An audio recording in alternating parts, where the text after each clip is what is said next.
Naririnig nyo ba ang naririnig Magsigaw na namin? kayo dahil eto na, nasa itim na van. Ay, plate number B, nakikita. Ayan! Andito na si Pablo, guys! Matutuwa na rin si Mateo! So habang nagre-ready, habang iniintay natin na makalabas si Pablo sa kanyang lugar, no? Ayan, live din tayo mapapanood sa TikTok. So, share nyo na to. Andito na po si Pablo, guys. Ito yung hinihintay ko Eto kanina na! pa. 18! Magsilabasan na kayo dito sa TikTok Live! Chat! Hintay nila Pablo! Pablo!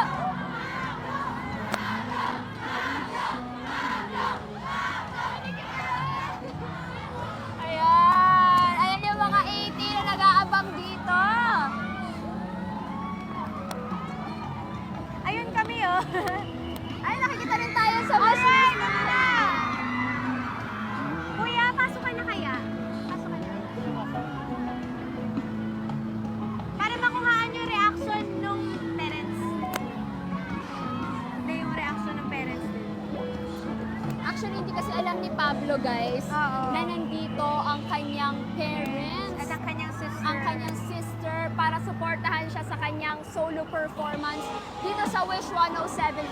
Ang alam niya lang, inimit niya si Mateo at magpo-perform siya. Pero isa sa mga surprise sa kanya ng kanyang management ay yung nandito yung kanyang parents, ang kanyang kapatid, para suportahan siya sa kanyang solo performance sa Phenomenal Wish 1075.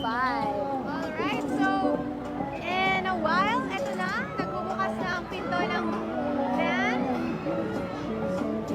Mamaya na ba Continue natin? lang kayo guys to double tap your screens para ma-reach natin ang ating goal. Kasi currently nasa 1.9 million likes na tayo dito sa TikTok live natin sa official TikTok page ng Wish 1075.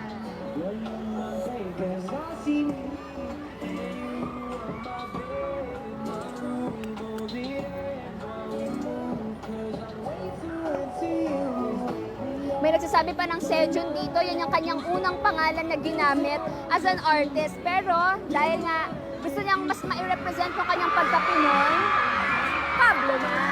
Alright! It's Pablo!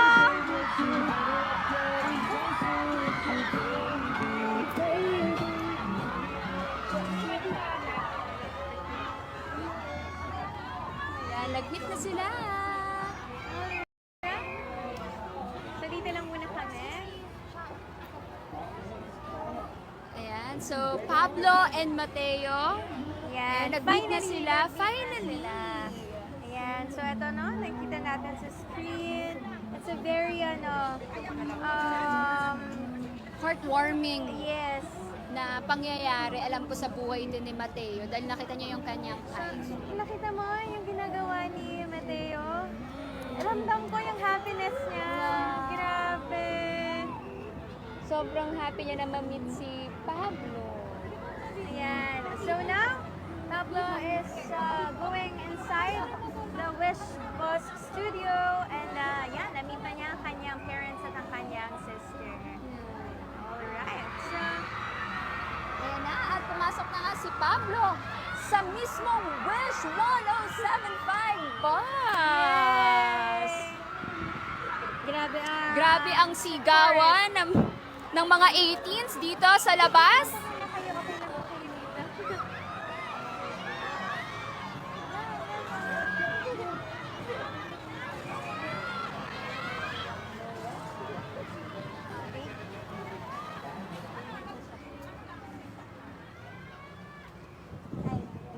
And later guys, mapapakinggan nyo rin ang live dito sa TikTok yung magiging performance ni Pablo dito sa Eton Centuries, particularly dito sa Centuries Walk.